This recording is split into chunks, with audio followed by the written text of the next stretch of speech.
Hello everyone and welcome to i-nastava. My name is Ankica Šarić and I'm going to be your teacher today. This is an English lesson for the 4th grade high school students. In today's lesson, our topic is going to be democracy. You're going to learn about the history of democracy, its positive and negative aspects, write an oath, and deliver a speech as a presidential candidate. For this lesson, you will need your notebook, something to write with, and a smartphone or a laptop with internet connection. In order to do some exercises, you will have to pause the video. When you see the pause button on the screen, it will be your signal to pause the recording in order to do some exercises. What does democracy mean to you?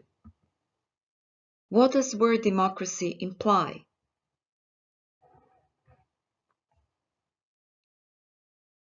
We all know of this. Democracy implies government run by the people who take care of the people in their country. Can you think of anything else? Pause the recording and make notes into your notebook.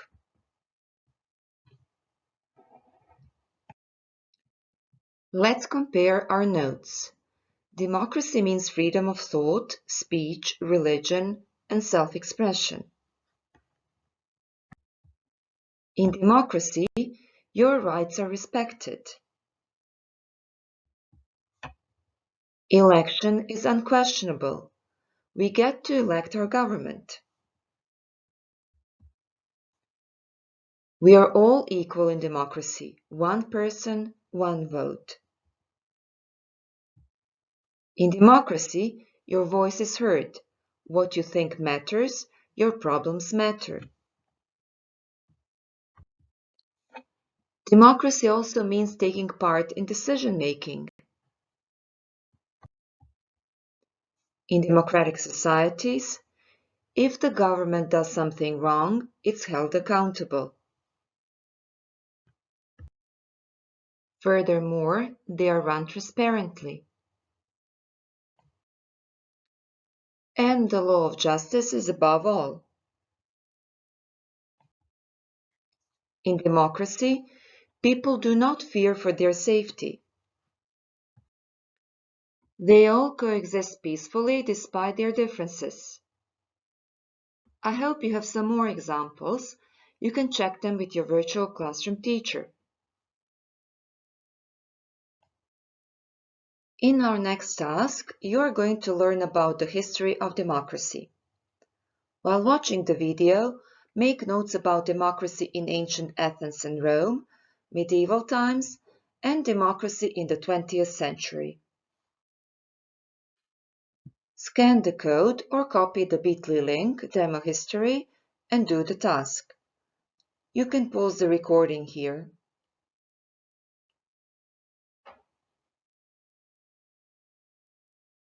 Let's compare our answers.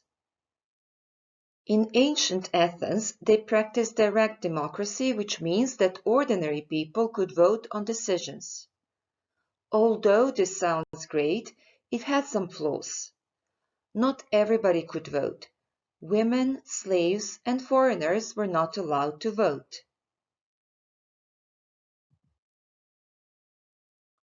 In ancient Rome, they introduced representative democracy. That's something we have today. We choose our representatives who we trust to represent us and vote on our behalf.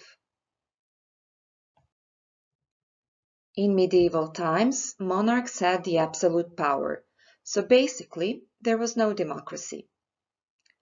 Things started changing with Magna Carta. In the 13th century, Magna Carta prevented the kings to do whatever they wanted. They had to follow the rules now. A lot of things happened in the 20th century. Most of the monarchies collapsed after the World War I, and after the World War II, democracy flourished in Western Europe, unlike Eastern Europe. We have mentioned government several times during our lessons so far. Clearly, they are responsible for democracies in their countries. My question to you is, how is the power divided in the government? There are three branches. Can you name them?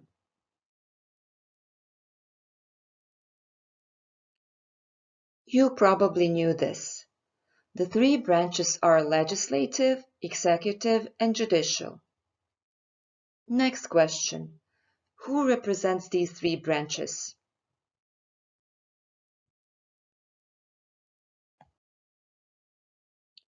Congress has the legislative power, Supreme Court has the judicial power, and the President has the executive power. And what do they all do?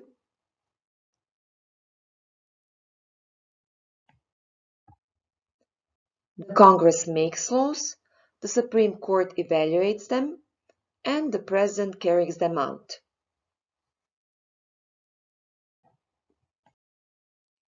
We are going to concentrate more on the role of a president now.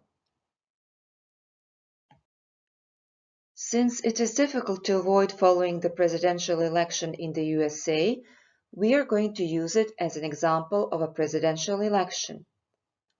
Let's see how much you actually know about it. Copy the bit.ly link US President or scan the code and do the quiz.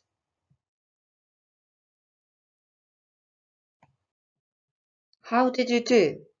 Were there some things you didn't know or need clarification on?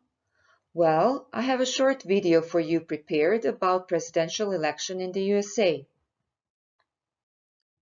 Watch the video and find answers to your questions. Just scan the code or copy the bit.ly link US President V.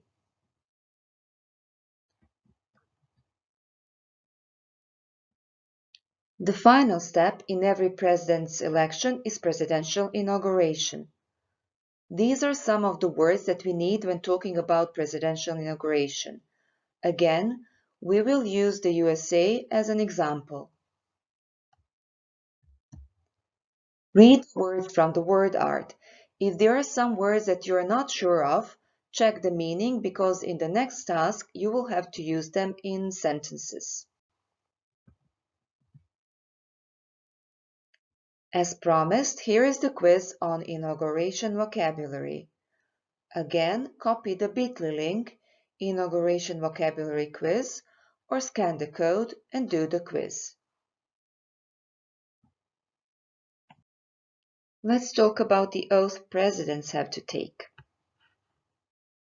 The oath of office of the president is always the most memorable part of the inauguration.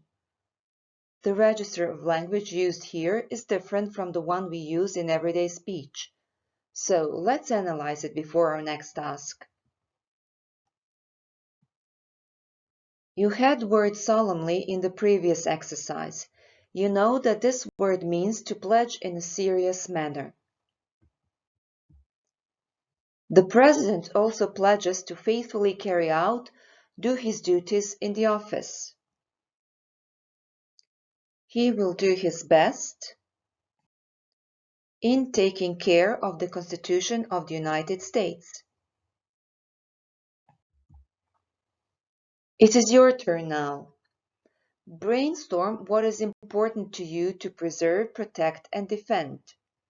It can be people, principles, ideas, material items.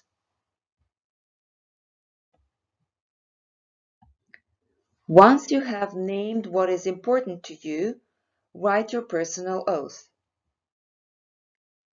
Use the appropriate register for the oath. The language has to be solemn. You can use this oath as a model.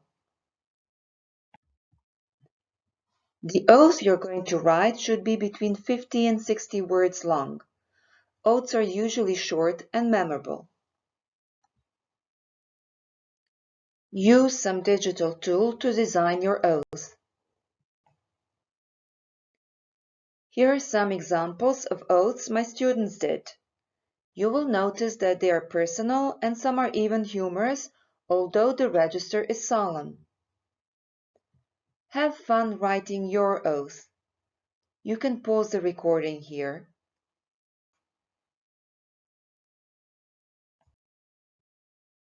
Here is what some famous people thought about democracy.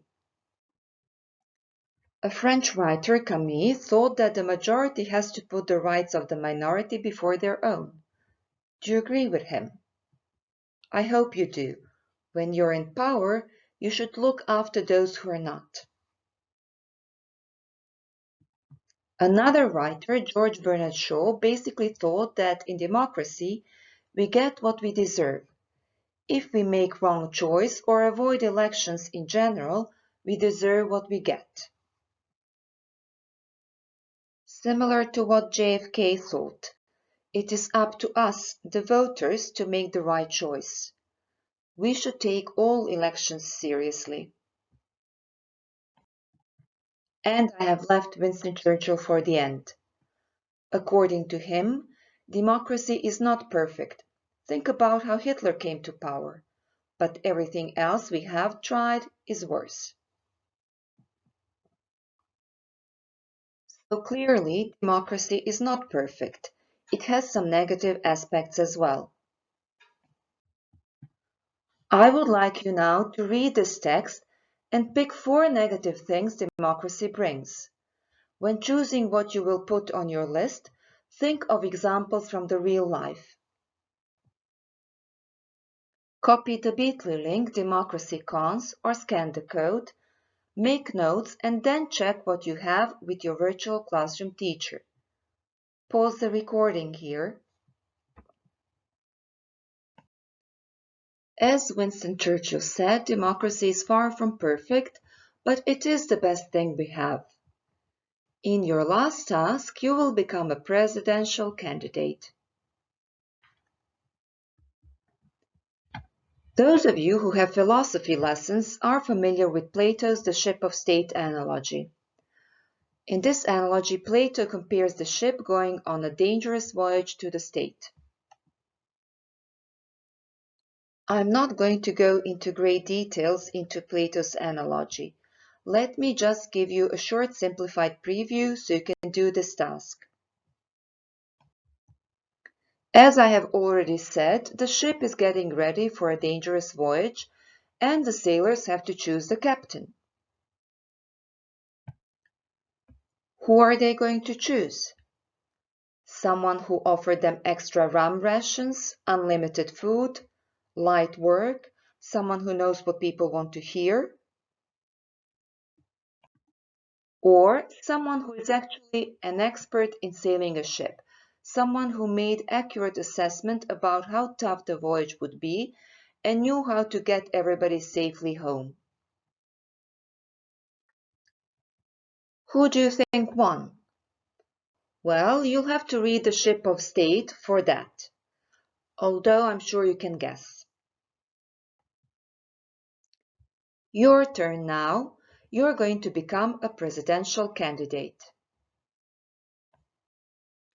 You can choose between a candidate who is an expert with solutions to the problems his or her country has, or an entertainer, someone who can make people feel good. Everything else in this task is going to depend on this choice. What kind of a presidential candidate do you want to be? Think of 3 things you're going to include into your speech. Remember, keep it simple and short. Go straight to the point and be specific. It is a good idea to have a slogan which you can conveniently use or paraphrase throughout your speech. Once you have chosen 3 things you're going to talk about and a slogan, write a short narration with an introduction, body, and conclusion. Use the introduction to grab your audience's attention. You can do it with a question, a quote, or an interesting fact. The body should contain 3 things you want to address. The explanation you're going to give will depend on what kind of a presidential candidate you are. Are you going to use facts or manipulate people with flattery, fear, and promises? In conclusion, tell your voters why they should vote for you. Your speech doesn't have to be longer than 2 minutes.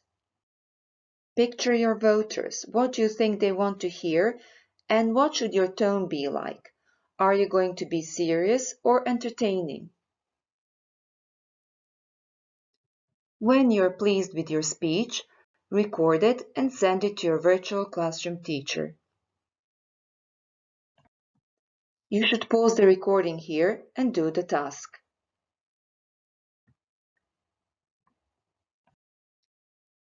Before we say goodbye, let's check what you have done today. Have you brainstormed what democracy means to you? What about analyzing positive and negative aspects of democracy? Have you done the quiz on presidential elections?